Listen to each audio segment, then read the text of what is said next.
ኢትዮጵያ አሁን ዕዳ ለመክፈል ምንም አይነት ችግር የለባትም። ከሪፎርም በፊት እንቸገራለን በዚህ ከቀጠለ የሚል ስጋት ነበረን። የተሳካ ድርድር ስላካሄድን አሁን ዕዳችንን ለማስተዳደር ችግር የለብንም።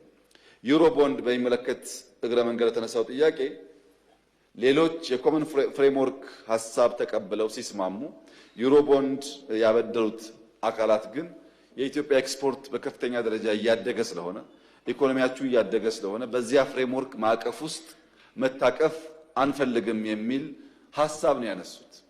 እድገታችንን አጋነው በማየት መክፈል ስለምትችሉ በነበረው መንገድ ቢቀጥል የሚል ሐሳብ ነው ያነሱት።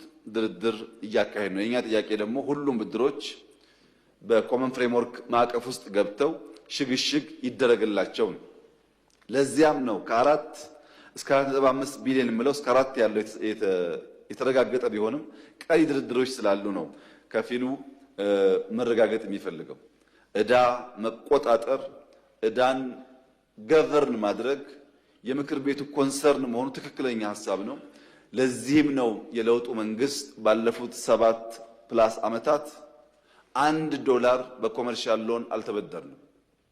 የጸና አቋም ስላለን የኢትዮጵያ ዕዳ መስተካከል ስላለበት የኢትዮጵያ አቅም መውጣት ስላለበትና ለዕዳ ካለን ግምት አንጻር ነው $1 ኮመርሻል ሎን ሳንወስድ እንደዚህ ያሉ ሜጋ ስኬቶች ልናመጣ እየቻልን ነው።